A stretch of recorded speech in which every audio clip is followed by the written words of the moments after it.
शुक्रिया करता, मेरी सांस यहोवा है। लेकिन परमेश्वर आज आपको बताना चाहता है, लोग नहीं जानते हमारे कर्मों के अनुसार, कई बार हमारे कर्मों के अनुसार हमारी परिस्थितियां खराब हो जाती हैं।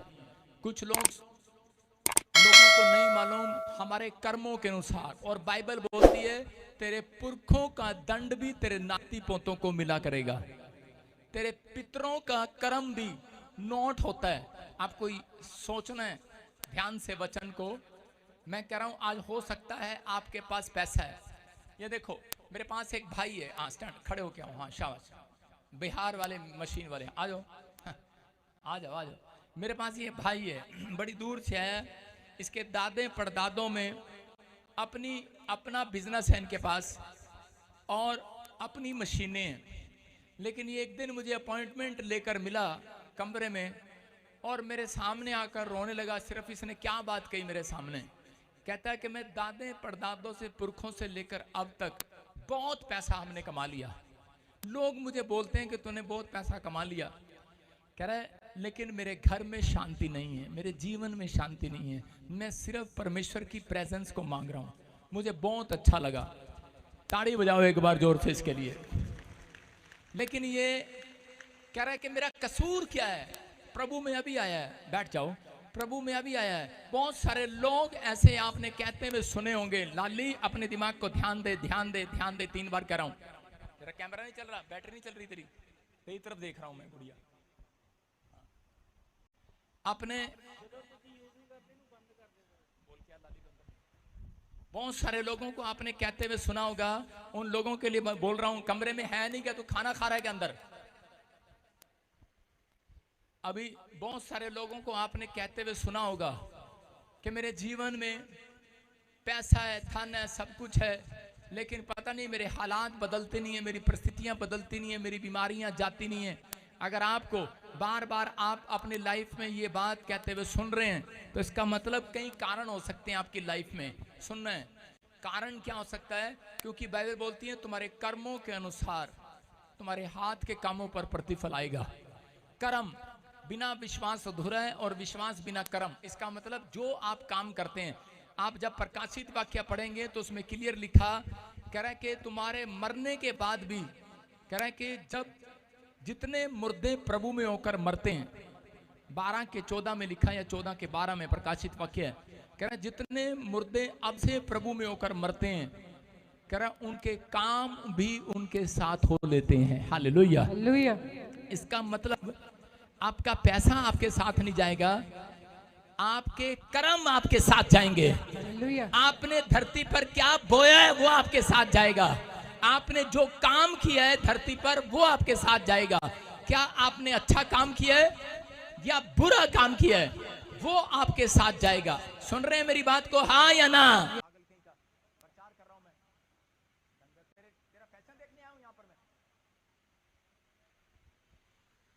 आप सुनेंगे, कह रहा है कि आपके कर्म आपके साथ जाएंगे कि आपने अपनी जिंदगी के अंदर क्या कर्म किए हैं। बोलो हालेलुया हालेलुया। आप क्या कर्म करते हैं, आपने क्या बोया है। कह रहा है मुर्दे प्रभु में होकर जो मरेगा वो स्वर्ग में जाएगा जब, लेकिन पहले उसके काम भी उसके साथ जाएंगे। आज हाथों को उठाऊं और बोलो परमेश्वर मेरे कर्मों को साफ कर दे, आज मेरे हाथ के कामों पर आशीष दे दे, आज हाथ के कामों के ऊपर आशीष दे दे। मेरे पुरखों से आए कर्म का भुगतान मुझे ना करना पड़े, यीशु मसीह वो सारे पुरखों के कामों का, गलत काम या अच्छे कामों का फल मेरे ऊपर, मेरी आशीष का फल आए यीशु मसीह के नाम में। बोले हालेलुया हालेलुया। इसका मतलब परमेश्वर ने निर्गमन की पुस्तक में कहा, कह रहा है हालात कब बदलते हैं, परिस्थितियां कब बदलती हैं, कह रहा है जब आपका कर्म ठीक होगा। हालेलुया। जब आपके काम ठीक होंगे, आपके हाथ के काम ठीक होंगे, आपका कर्म ठीक होगा। बोलो हालेलुया। इसका मतलब कह रहा है कि अगर आप धरती पर जितनी जॉब करते हैं उतना ही बेनिफिट मिलता है, आपको उतनी सैलरी मिलती है। जब आप ज्यादा काम करते हैं तो आपको बोनस भी मिलता है, ओवर टाइम भी मिलता है। तो बाइबल बोलती है धरती के नीचे जितने काम किए जाते हैं सब कामों का एक फल है और इस धरती पर दिया जाएगा। अगर आज आप किसी बात की चिंता में हो कि परमेश्वर मेरी जिंदगी में अब तक मिराकल नहीं हुआ, मैं उन लोगों से बात कर रहा हूं कि आज रात आपके कर्मों का फल आपकी गोद में आने वाला यीशु मसीह के नाम में। कह रहा परिस्थितियां बदलती हैं, परमेश्वर बदलना चाहता है जब हम अपने अंदर सुधारते हैं। नीति वचन 18 के 14 में देखो क्या लिखा है। हाँ, पढ़ेंगे। रोग में मनुष्य अपनी आत्मा से संभलता है, परंतु जब आत्मा हार जाती है तब इसे कौन सह सकता है। शैतान जानता है, कह रहा है कि इनकी परिस्थितियां जब बिगड़ जाती हैं तो उसी समय इनके अंदर डर का आत्मा डाल दो और उसी समय वो आपको डराने लगता है। और बाइबल बोलती है, कह रहे हैं रोग में मनुष्य अपनी आत्मा से संभलता है और जब आत्मा हार जाती है तब कह रहा है कि वो संभल नहीं पाता। इसका मतलब परमेश्वर चाहता है, कह रहा है परिस्थितियां कितनी भी खराब क्यों ना हो, सिचुएशन कितनी भी खराब क्यों ना हो, लेकिन आपकी आत्मा के अंदर एक कर्म करने वाली ताकत है, आपकी आत्मा के अंदर एक विश्वास वाला कर्म है। आपको वो कभी मरने नहीं देना अपने अंदर से। आप जितने बार यहाँ पर आते हैं आप इस बात पर भरोसा रखें कि परमेश्वर मेरे अंदर काम करने पर है, मेरा परमेश्वर मेरे अंदर ऑन ड्यूटी है, सोया नहीं है। हालेलुया, वो काम कर रहा है। हालेलुया। जो लोग अविश्वास की बातें करते हैं परमेश्वर उनके अंदर काम करना बंद कर देता है। इसका मतलब परमेश्वर को काम करना आप बंद कराते हैं, परमेश्वर कभी किसी के अंदर काम करना बंद नहीं करता। परमेश्वर हमेशा दिन और रात आपके अंदर काम करना चाहता है, लेकिन आप लोग जब निराशा की बातें अपने जीवन में लेकर आते हैं तब परमेश्वर आपके अंदर वर्किंग करना बंद कर देता है, क्योंकि परमेश्वर अपने लिखे हुए पर कह रहा है कि कायदे कानून का पक्का है। आप रेड लाइट तोड़ सकते हैं लेकिन परमेश्वर सरकार के बनाए हुए या अपने बनाए हुए कानून को नहीं तोड़ता। इसलिए वो बाइबल के अंदर बोलता है जो सरकार का सरकार को दो, जो परमेश्वर का काम है परमेश्वर को दो।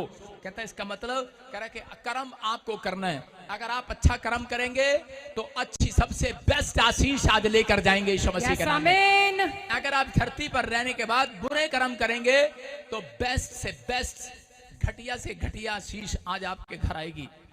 जितने आमीन बोल रहे हैं लेकर जा रहे हैं, घटिया आशीष लेकर जा रहे हैं। मैंने कहा आमीन और कह रहे हाँ लेकर जा रहे हैं। बेशरम कहीं के, लिसनिंग कमजोर है। कोई देख रहा था, कह रहा था फेसबुक पर किसी को नहीं पता हालेलुया कौन है, यीशु मसीह कौन है। बस एक ने नीचे कमेंट्स कर दिया आमीन तो सारे लगे हुए 1000 लोग नीचे कमेंट कर रहे हैं आमीन आमीन आमीन आमीन। चर्चों में भी ऐसा ही हो रहा है। कह रहा लिसनिंग पे ध्यान नहीं है, प्रचार क्या कर रहे हैं ध्यान नहीं है। लेकिन मैं कह रहा हूं सड़ी हुई आशीष ले जाओ, बोलो आमीन। पिछले कह रहे आमीन। हालेलुया। सड़े हुए लोग, सड़े हुए। आप सुन रहे हैं गर्मी सड़ी हुई जरूर हो सकती है लेकिन परमेश्वर इतना निर्दयी नहीं है, आपको सड़ी हुई आशीष देगा। आज के दिन आज सबसे बेस्ट आशीष आपके पास भेजेगा। बेस्ट से बेस्ट आशीष आपका इंतजार करेंगी। लेकिन ये कर्म कह रहा आपको करना है। इसका मतलब कह रहा है कि मैं प्रचार करता हूं और आप निराश रहते हैं तो इसका मतलब आपकी आत्मा ने आज भी उद्धार नहीं पाया। मैं प्रचार कर रहा हूं, आपके अंदर विश्वास की बातें डाल रहा हूं और आपकी आत्मा आज भी निराश है। लेकिन अगर आप निराश हैं तो परमेश्वर से कुछ नहीं लेंगे। इसलिए उसने कहा, कह रहा रोग में उनकी वो अपनी आत्मा से संभलते हैं। किससे संभलते हैं? आत्मा से, दवाई से नहीं संभलते भाई साहब, अपनी आत्मा से संभलते हैं। हालेलुया। बहुत लोगों की परिस्थितियां जब खराब हो जाती हैं तो वो डरने लगते हैं। बीमारियां, ये मुश्किलें, समस्याएं आपको डराने के लिए नहीं, आपको हराने के लिए नहीं, मजबूत करने के लिए आती हैं कई बार। कितने लोगों ने ईंट देखी है? ईंट आप एक फोटो में स्क्रीन पर भी देखेंगे। ईंट, ये ईंट जो है कह रहा है उसको आग की भट्टी में मिट्टी से बनाया जाता है उस ईंट को, और मिट्टी से बनाने के बाद उसे कुम्हार जो है आग के भट्टी में डाल देता है और उसके बाद वो पकता है और ईंट जो है वो चीख रही होती है, चिल्ला रही होती है। ये ईंट कह सकती थी कि तूने मुझे कहां डाल दिया, कहां डाल दिया तूने मुझे, और मैं इसी समय भाग सकती थी ईंट आग में से, लेकिन ये चारों तरफ से घिरी हुई है, नहीं भाग सकती। कई बार इंसान की भी परीक्षा ऐसी होती है, इंसान के जीवन में टेम्पटेशन भी ऐसी आती है कि वो चारों तरफ से घिर जाता है समस्याओं से, लेकिन भाग नहीं सकता, लेकिन प्रॉब्लम में आ जाता है और उसके बाद कह रहा वो कुछ नहीं कर पाता, लेकिन थोड़े दिन के बाद उसका समय जरूर चेंज होता है। हालेलुया। कह रहा है कि यहाँ पर ईंट का भी समय चेंज होता है और उसके बाद जब ईंट को बाहर निकालते हैं और उसे बाद में पता लगता है, ओ बेटे कह रहा है कि बाहर निकलने के बाद उसके ऊपर पानी डालते हैं और ठंडी होती है और उसको वही ईंट के ऊपर बहुत बड़ी बिल्डिंग खड़ी करी जाती है। हालेलुया। हालेलुया। आप समझ रहे हैं, बिल्डिंग भी इसी ईंट के ऊपर बनती है। वो देखो कितनी बड़ी बिल्डिंग इसी ईंट के ऊपर बनी है। हालेलुया। बनी है कि नहीं? हो सकता है बहुत सारी ईंटें इसके नीचे लगाई गई हों, लेकिन हो आप भी ऐसी परीक्षा को आप झेलते हैं। आप मिट्टी से बनाए गए हैं। परमेश्वर ने आपको मिट्टी से रचा है और मिट्टी से बनाया है, और बनाने के बाद आपको ईंट की भट्टी में, आग की भट्टी में, परीक्षाओं में का सामना करना पड़ता है। आपको अपनी लाइफ के अंदर आपको दुखों को देखना पड़ता है, प्रॉब्लम्स को देखना पड़ता है। आप चिल्ला रहे होते हैं, कई बार चीख रहे होते हैं, परमेश्वर मेरे जीवन में इतना दुख क्यों? लेकिन आप जब रो रहे होते हैं, चीख रहे होते हैं, मेरे आज भी बच्चा नहीं है, मेरे घर में नौकरी नहीं है, मेरे परिवार में एक भी आशीष नहीं है, मैं इतना कमाता हूं लेकिन मेरे सारा पैसा एनर्जी में, दवाइयों में चला जाता है। हो सकता है आप चीख रहे हो और चिल्ला रहे हो और आप परमेश्वर को कह रहे हो, लेकिन पवित्र आत्मा आपसे बात कर रहा है मेरे द्वारा। वो क्या कर रहा है? वो कह रहा है कि जितना चीखना चिल्ला लो, लेकिन हालात ऐसे नहीं बदलेंगे। कह रहा है कि इस समय, कह रहा है कि आपको विश्वास करना है। परमेश्वर आपको विश्वास दिला रहा है। कह रहा है जब ईंट के हालात बदल सकते हैं तो मसीह लोगों के भी हालात बदलने वाले हैं यीशु मसीह के नाम में। कह रहा मसीह लोगों को सीख लेना है। कह रहा आग की भट्टी में पड़े हुए दानियल परमेश्वर को पुकार रहा था, प्रार्थना कर रहा था। कह रहा ये परिस्थितियां, आज का हमारा टॉपिक है, परिस्थितियों में से कैसे बाहर आए। कह रहा है कि सिर्फ दो बातें, दो सीक्रेट दे रहा हूं कि ये प्रेयर एंड वर्शिप, कह रहा है कि आपको, कह रहा परिस्थितियों से बाहर निकालती है। क्या करें? दो काम करें। ऐसे समय में मंड